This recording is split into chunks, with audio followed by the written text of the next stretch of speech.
Welcome everyone to Tea Time. We're breaking down the RBC Heritage. It's a stacked field, absolutely stacked field. How times have changed. This used to be this ho-hum, no-nothing tournament after the Masters, but big name guys are heading up a little bit north, and we're here to break down the Heritage for you. Welcome everyone to Tea Time. I'm Andy from WagerTalk.com, being joined as always by my fellow golf betting expert, Nick Borman. Nick, we both did pretty good on our one and dones last week. I used my Scheffler, and he caught up to you. So we're about tied here this week.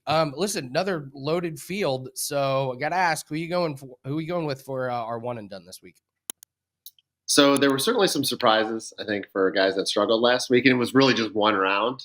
And I'm going with kind of the mantra this week, where a lot of those guys I like to bounce back. One of them being Russell Henley. I do not buy the fact that, that it was, I just don't buy last week's performance. Yes, he had a bad start, but he played fantastic. I mean, it was a wild round on his second round, but he played fantastic and gave himself a chance. Bogeyed 18 to end up missing the cut by one. But aside from that one round, Henley has been so consistent for, 2.5 years now, quietly, as we've talked about, although he did just win this year. So Russell Henley's got good history here. He's only missed the cut 3 times prior to the Masters since I think it's 2.5 years. Each of the 3 times he missed the cut, he came back with a tie for 16th, a runner-up, and a 4th. So he's got the bounce-back ability. But I love the fact that, all right, he avoided some stress last week. He got a couple extra days of rest. Russell Henley's coming back. He's going to have a strong showing. He's probably going to finish top 10. Get in his limited field, too. So I do like the fact that he's going to guarantee 4 rounds. I think it's a good bounce back for Henley. So I think he's a good price. Or I guess you're not paying for it, but I think we have good value to get him to cash something big this week if we want it done. I don't want to use, this isn't a situation yet for me to use Rory or another one of the huge names, but I don't see another time of the year where I'm going to zone in on Russell. So this is perfect. Yeah, I kind of took the same approach. I got to be honest, Henley made the list when I was narrowing it down. I thought about coming right back to him. I'm going to go with Corey Connors. Okay. I'm ready to have my heart broken by Corey Connors. But here's the thing. Here's what I figured out what to do with Corey Connors. You use him when there's no cut because there you go. What he does is he crushes you by missing the cut at like a big tournament. But I get 4 rounds of Corey Connors. So listen, he's playing great. This is probably his best stretch that he's played probably in his career. I mean, 3rd, 6th, 8th, 18th, and 8th last week. So not great history here, but I feel like this is a different year for Corey Connors. I've been waiting for him to implode and, have that terrible tournament, but it just hasn't really happened. So playing really good. All the numbers, check all the boxes here. A short game looks great, which is important here as we'll get to. We break down the course. So I'll go with Corey Connors here.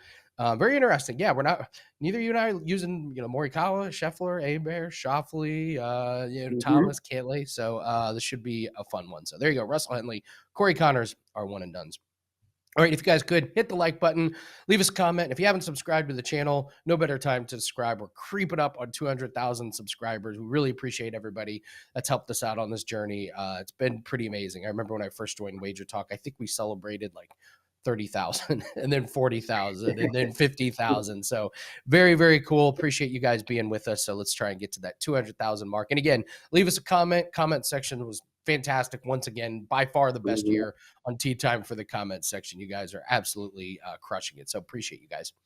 All right, Nick, let's break down the RBC Heritage Harbor Town. I don't want to say a complete opposite of last week, but very, very pretty different close. Track. Very, very different track. Comes in at just about 7,200 yards, par 71. Very, very small greens. One of the shortest courses that these guys are going to play. It's a Pete Dye design. My take on the course is a lot of the holes are pretty vanilla, and then all of a sudden they'll just be a random, like, kind of crazy hole. There's a lot of easy shots, but you can make yourself, you can dig yourself a big hole by missing some of these fairways and missing some of these greens. The greens, a lot of them are kind of crowns. So not accurate off the tee leads to not accurate iron shots, leads to, I need to get up and down for par. And it's not exactly the easiest course to do that. So this is one of those courses where you absolutely cannot overpower it. Yeah, you can do some damage on the par fives, but this all comes down to short game. So when I'm looking at players this week, I'm looking at around the green, looking at approaches, and certainly looking at putting. What's your take on Harbour Town? Yeah, I love the fact that they play this tournament right after the Masters. I mean, the Masters is big and wide as far as off the tee goes. Yeah, you can miss and get in trouble, but generally speaking, it's much bigger off and forgiving off the tee than Harbour Town is. Very tight, very tree lined. The greens are ridiculously small, 3,700 square feet. I mean, I think that's second, might be second, it's definitely third smallest on the tour. I think Pebble leads at 3,500. So very, very small greens. Totally different skill set. It's another reason I like the guys that, again, struggled or maybe let's just say didn't really factor last week. It's kind of a beautiful chance to just reset. Anybody that was grinding 4 rounds at Augusta and trying to play those conditions, and now you got to, like you said, it's not quite opposite. It's very opposite as far as your comfortability when you're standing on the tee and kind of your game plan. So I do think that helps the guys that didn't play that well last week and gives them the chance to reset. So it's another reason that I like that this week.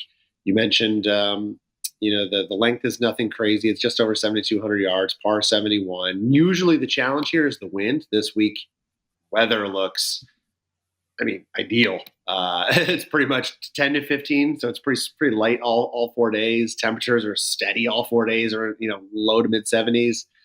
Basically, no chance of rain, so no issue there. I do think we'll see probably a low final score, probably getting to the 20 under type of number. One thing I'll mention is there are 72 players. You mentioned, Andy, no cut this week. 56 in the field did play last week at the Masters, which is obviously a pretty big percentage of that.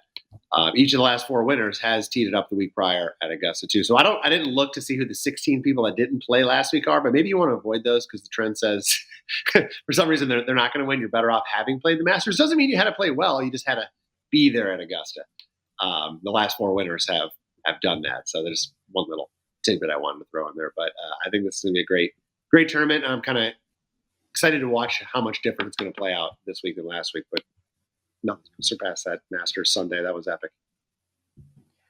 You're right. With the conditions and the weather, this sets up for somebody going like ridiculously low. Like somebody gets their irons and their putter dialed, and all of a sudden they've got like a 6-shot lead. This has all the makings for it. Somebody goes ridiculously low. I wouldn't be surprised to see like a -8 round from one of these guys, maybe even a -9. So yeah, I'm with you that the weather just sets up for very, very low score. I always do my favorite hole. I don't really talk about par threes very much on this segment, but I love this 7th hole, Nick. This par 3 is a lot of fun. 217 yards. What I love about it is it's got real personality to it. This is a challenging length. It's, well over 200 yards. And it's got all kinds of trouble and obstacles. It's got this bunker that just wraps all the way from the right, all the way down to the front, all the way to the left. There's like this finger that juts out, towards the green. It wraps around all the way to the back. And it's got these 2 trees that are literally right on the green. They are right next to the green. So you can absolutely fire a ball into the tree. You can end up behind one of the trees. You can give yourself a lot of trouble if you don't hit this green. Visually, it looks awesome. There's water in front. No one's going to hit it into the water unless they absolutely, duck hook it. But it just looks really, really cool. Yeah, look at that. Look at those trees, Nick. There's no other hole on tour I can think of where the trees are like right there cool. next. It's awesome. It just looks so cool. So I love this. It's one of my favorite par 3s on tour. Sadly, it's, not the island green. But it's just a really cool one. So we don't talk about par 3s very much in this segment. So this would certainly is a top 3 par 3 on tour. So 7th hole, par 3, 217. That's my favorite hole. And we always rate the 18th hole. And Nick, what did I say last week? The 18th hole at Augusta is just the king of kings. It's the only one that I give a 10 out of 10, and it was everything you wanted. The pin locations, when they were hard, the first 2 days were brutal. It sets up for drama. I mean, it's the awesome, iconic best 18th hole. This one this week, not so much. You could land an airplane in this fairway. It looks like a TGL hole, Nick. It looks like computer generated. Like it's 90 yards wide in that area where they're going to land the ball. So you better hit the fairway here. So yeah, there's just not much to it. It's a par 4. It's 472 yards. You hit the fairway, and then the green's got some contours, to it. So yeah, up and downs could be a little bit difficult, but really these guys are going to hit the fairway. They're going to get on the green, and they're probably going to two putt. There's just going to be a ton of pars, maybe a couple of birdies here or there if guys get really dialed in with their irons, maybe a couple bogeys. But if you bogey this hole, something's gone pretty terribly wrong. So not a big final rating. I give it a 4.8. It's I don't know. It looks cool at that big area, right, in the fairway, but it's just not a very challenging, dramatic 18th hole. So that's your favorite hole and the 18th hole rating. All right, let's take a look at total strokes gained chart. I know there's going to be a ton of huge names with this. Do you remember way back when nobody would play this event except Dustin Johnson because RBC was his sponsor, and he had to go play it, and he just looked miserable that everybody was taking the week off the Masters, and he was trouncing around RBC, the harbor town. So Dustin Johnson is not obviously on this, but got a lot of big names. Walk us through what we can take away this week from total strokes gained. I'm pretty sure he was accused one of the years of not even trying as well. And one of the years he was, it was just well, there was one that tradition. was like, there was one that was really, really obvious. You're like, all right, hang on a second. It was an annual tradition to bet against him the week after the Masters. It's true. It's true. Yeah, this week's top 10 strokes gained. Well, this is almost a carbon copy from last week, minus the live guys. So then just a couple guys shifted up into this graphic. But once again, the winner with Rory did come from this graphic. So we remain perfect, 6-0. There's been 5 signatures and 1 major this year. So of those major or signature events, it's a perfect 6 for 6 in the winner coming from this top 10 graphic. Andy, will we get it again this week? There's a lot of good names there that, you're probably going to see one of those guys end up lifting the trophy come again on Sunday, but perfect 6 for 6. It's hard to ignore. Couple notables here. We've been talking about Xander, obviously, for the last few weeks, or really all season since he's returned. And he's been the standout on the graphic because of his 6 months, 3-month numbers, showing up here red in my graphic. But people are getting back around him. You start to see him coming back around with his last 2 starts. He had another solid week at Augusta last week. And you can start to see, maybe this graphic doesn't show the trend upwards, but if you compare this graphic to the last 2 times I put up this graphic in his tournament, those 0.57 and 0.7 strokes gained in the 6 and 3 month ranges are increasing. So he is seemingly coming back in the form. I think he still needs a little bit more time, even like Scottie, who's coming back from his hand surgery from the winter. It's like he's just that one little thing's not quite there yet. He's not quite getting to the winner's circle. So, but he is trending in the right direction. So I wanted to mention that on Xander. Maybe before for Andy and I, he was a true stay away. You might be able to dabble back with Xander again. If not this week, definitely very, very soon. Otherwise, not a lot of surprise here. Corey Connors already mentioned Andy, as steady as he's been. He's crept up into the graphic. Ludwig, another good showing in the Masters. Another horrible mistake there, back 9 on Sunday, but playing steady overall. Russell Henley, I mentioned earlier, I love him this week. JT as steady as they can be. The guys at the bottom, they're kind of the same notables I had last week. I had Lowry, I had Straka as notables. Lowry played great.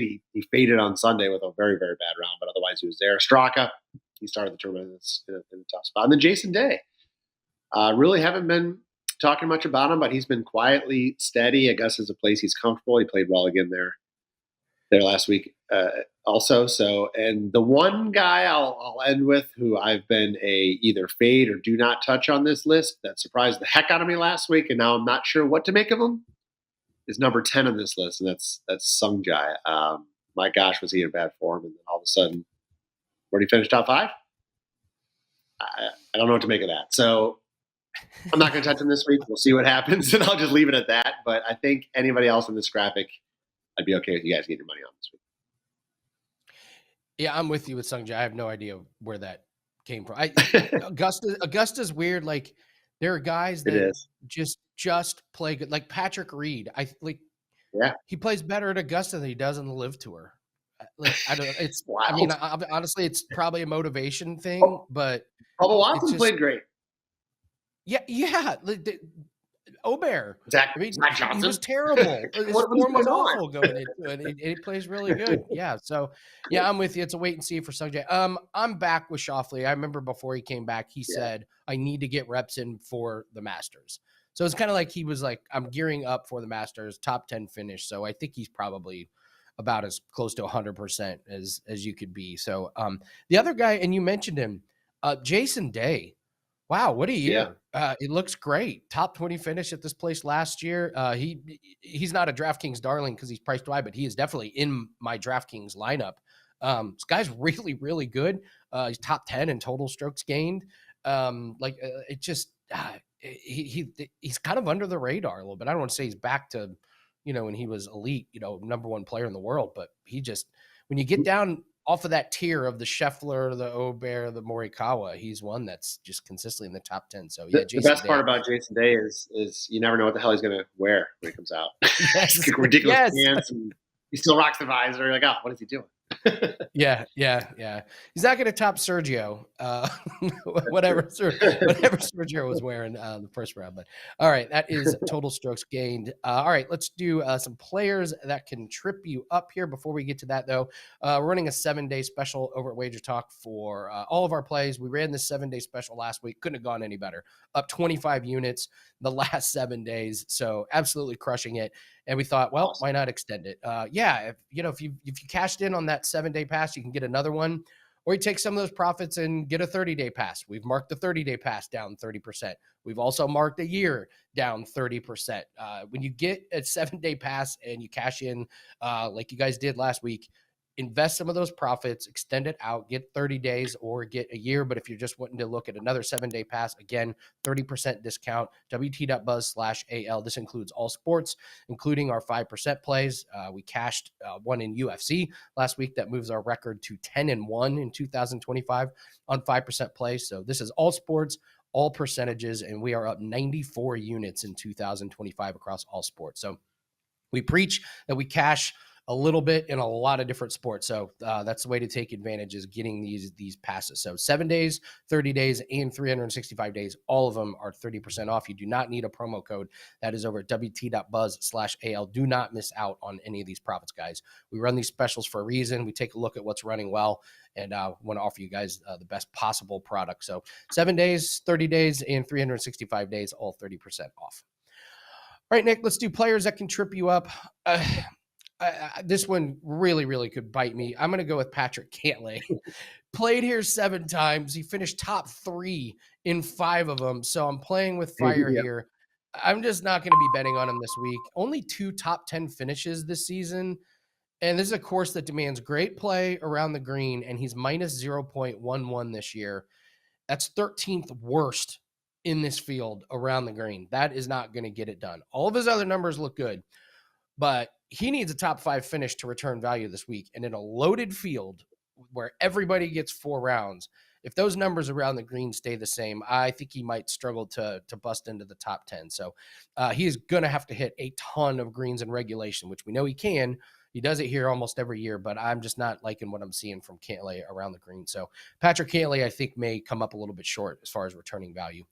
I'm going back to Ludwig Aubert. I know he played amazing, 7th last week. Maybe he looked foolish, but Nick, he was plus 1.05 putting and plus 0.69 around the green. That is so far above his average this year. So maybe he just loves Augusta. Maybe he just knows how to read those greens. But, he was still only plus 0.28 on his approaches. And that's been a struggle with him, his irons. These very, very small greens, you have to be accurate to give yourself birdie looks. He finished 10th at this place last year, but he's priced as a top 3 guy this week. I get it. Big name coming off of a great performance, but I just think it's way, way too high. I would take Morikawa, I would take Scheffler, and I would take Schauffele over him this week. And I looked, and you can get Schauffele minus 120 over Aubert on the off screens. So I would take Schauffele over Aubert. I don't see a huge week from Aubert. I don't think this course sets up for what I've seen from him. And then we'll go to Minwoo Lee. Listen, he got his win 2 tournaments ago. He made the cut last week, but he was almost last in terms of the people that made the cut. I'm worried about his lack of accuracy off the tee. He can hit it a mile, but that's not how you attack this course. 7th worst in the field in accuracy off the tee, 22nd worst in the field in approach. His putting has been fantastic. His around the green numbers are really, really good. But if you're not accurate off the tee and your irons are coming up short, we talked about how we think this is just, there's going to be some really low numbers out there. I worry about him not giving himself enough birdie chances. He's only played here once. It was a few years ago, and he missed the cut, so he'll be in a void for me this week. So Patrick Cantlay, Ludwig Aubert, and Minwoo Lee, 3 players that I think can trip you up. All right, Nick, let's take a look at a favorite. Before we do that, tell everyone what you have up at WagerTalk for this week. Always nervous when you do that segment, Andy, just to make sure I don't have any of those players. Thankfully, I got none of them this week.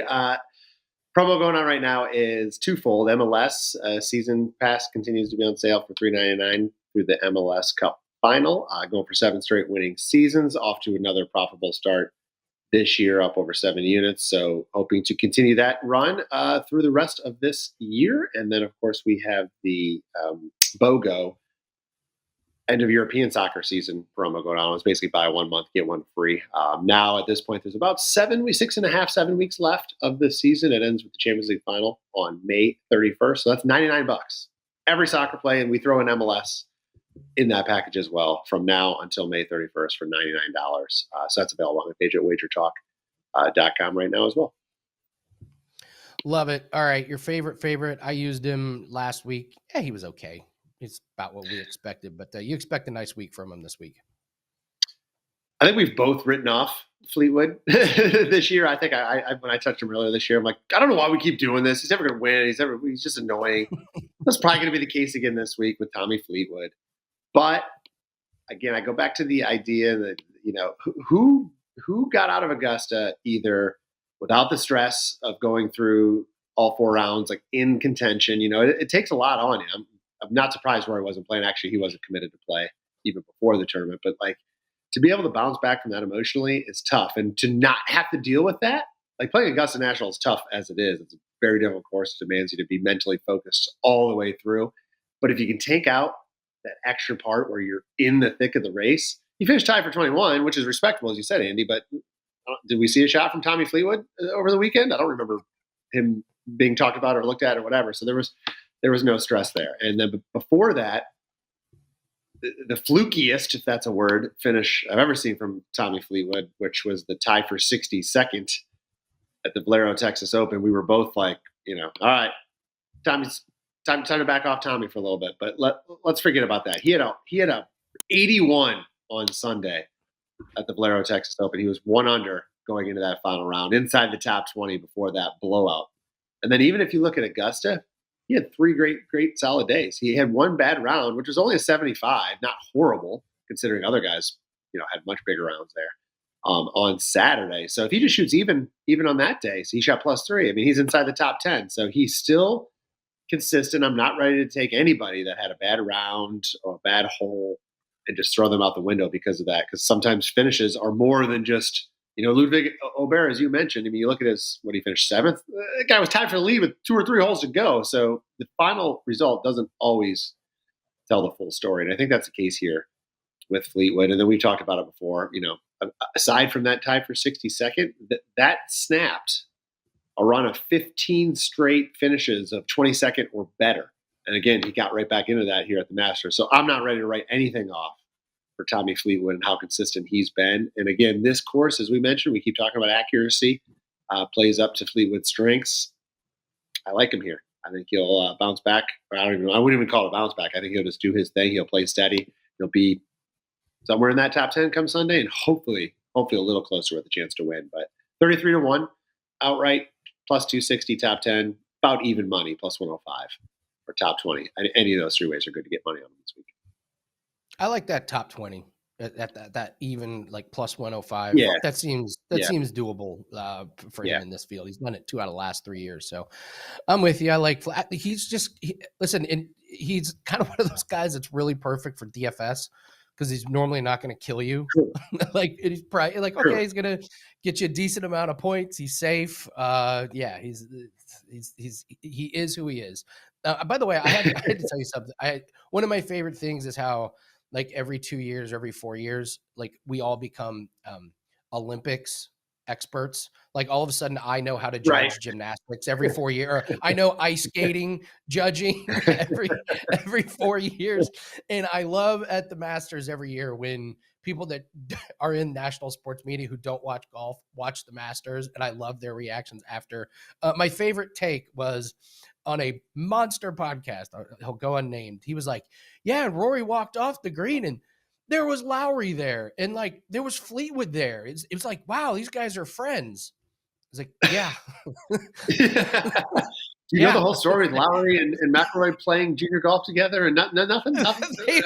Yes, they're friends. They've been lifelong friends forever. So it was a really funny moment because he was talking to a golf guy, and the guy was like not wanting to embarrass him. He's like, That's one of those stupid sayings. It's like, what do they say? Tell us you don't follow golf without telling us, or whatever that saying is, right? Yes. So, all right, let's move on to DraftKings Darlings here. My lineup was absolutely awful last week. We finally had a real stinker. 3 guys missed the cut. Shout out Sepp Straka, who blew up. I can't believe Straka did that to us, Nick. I can't believe he did that. Well inside the cut, blows up. He did that on Friday. Oh gosh.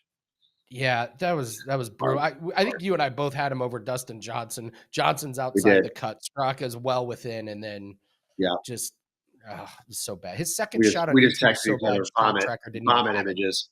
Oh, God, he just blew up himself. All right, we move on. Let's talk DraftKings Darlings. Ricky Fowler at 6,800. He did not play last week. Is it awkward, Nick, when like Fowler's like, so what did you guys do last week? Like, oh, we played the Masters. But listen, he withdrew from the Phoenix Open, but other than that, he's made the cut in every tournament. He likes playing here, 15th and 18th the last 2 years. I look at his numbers, and they're just not that good. Like, putting's not great. Around the green's not that great. Off the tee's not that great. But he's just finishing up there, and he's making the cut, and we don't even have a cut this week. So we're guaranteed to get 4 rounds. If he finishes top 20 like he's done the last couple of years, he will be a steal this week. And it fits your mantra, Nick, of guys that didn't play last week. So he didn't have to go through that grind. So Ricky Fowler, I'll start off with. Thigala, I think, has been a disappointment this year. He's not been that good, but man, does he love this place. 7th and 2nd the last 2 years. His putting is the bright spot of his stats, and he honestly has not been that great in any other category. But we'll roll the dice that he just loves this course. It fits well for him. And if his putter gets hot, like we said, the conditions are going to be really, really easy. Thigala at 7,300. He's got the upside at this course. I'll put him in there. And then Brian Harman, 7,600. Listen, shorter course that requires accuracy over power. Yeah, that's right up Brian Harman's. That's perfect for him. Makes sense that he's finished 7th and 12th here the last 2 years. He does have a win this season, so he still does have that upside. A surprise for him this year is his putting is way below his normal average. That's normally one of his strong suits. Hasn't been the case this year.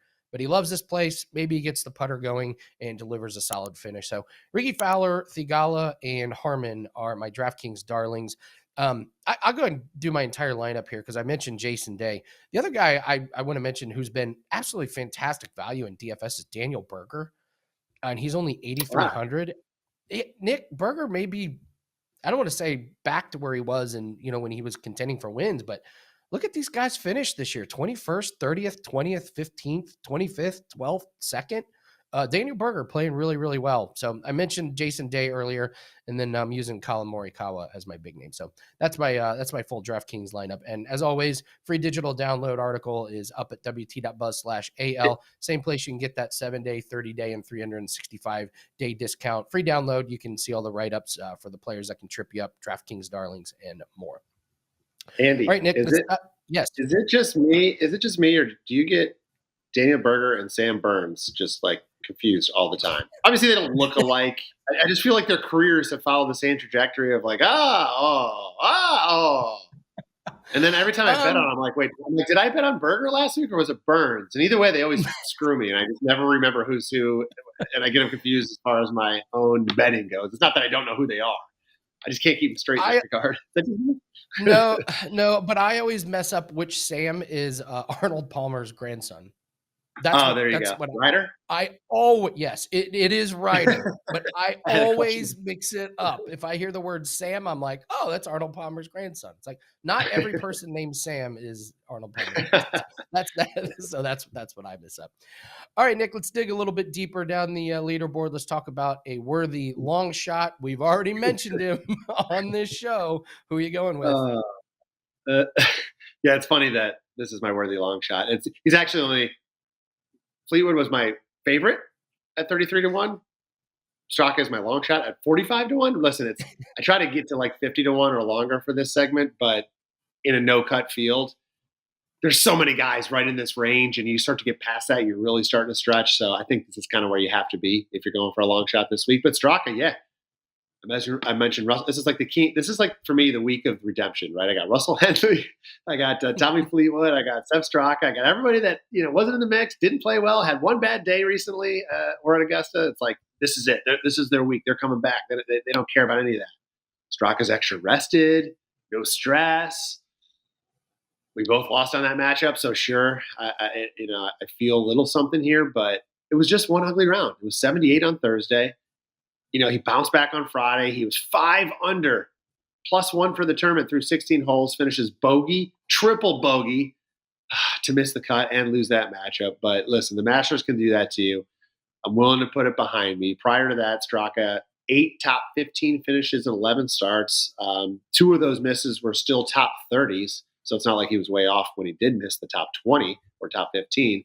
His driving accuracy and approach play, to me, are perfect. Just perfectly suited for this course. He's very, very accurate. He ranks 5th in strokes gained approach this season, 2nd in proximity. And actually, this one surprised me, 2nd in birdie average thus far. And he also has 2 top 5 finishes here in the last 3 years. So 45-1 on the outright, +350 for a top 10, or +135 for a top 20. I love Straka. Immediate bounce back this week. I think he'll be in the mix here on Sunday.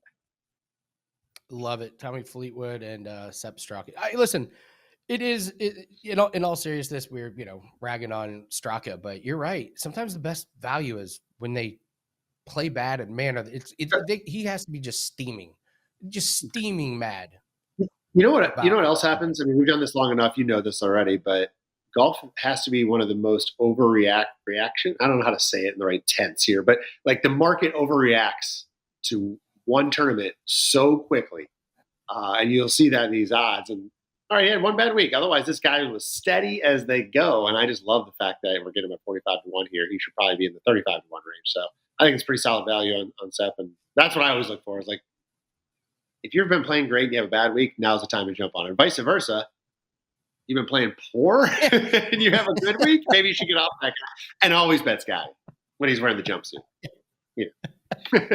Yeah. Listen, I'll just while we're doing this, I'll give you some examples. Victor Hovland, 3 missed cuts in a row, then he wins. Sung J M, 2 missed cuts, then he finishes 19th. Straka, the last time he missed the cut, finished 11th in his very next tournament. Yep. Robert McIntyre, when he missed the cut, he finished 11th in his next tournament. Maverick McNeely, he finishes top 10, then missed cut twice, then 32nd. Minwoo Lee, last time he missed the cut, 20th. Brian Harmon, he missed the cut. In his very next tournament, he won. Yeah. Bud Cauley's kind of the funny one. He misses the cut, and then he goes out and he goes 6th, 4th, 5th. Yeah, 3 top 6 finishes right He's after the most steady of all those people. Bud Cauley. Yeah, absolutely. So you're right. Sometimes it is the best time to come in, because you better believe he was just fuming mad. He's worked on what killed him over on Thursday and Friday. So I like that. I like that theory quite a bit. So, all right, guys, that's going to do it for Tea Time this week. Again, make sure you hit the like button. It really helps us out. Leave us a comment. Tell us who you like this week. And if you haven't subscribed to the channel, please do that. I've been creating a bunch of YouTube accounts. No, I'm just kidding. I've not been creating dummy YouTube accounts to subscribe, but trying to get to 200,000 subscribers. And it's all because of you guys. We really appreciate all the love and support. So thank you very much. Good luck on all your plays. Should be a great tournament. Everybody gets all 4 rounds. So very, very bettable. Good luck on your plays, and we'll see you over next week on Tea Time.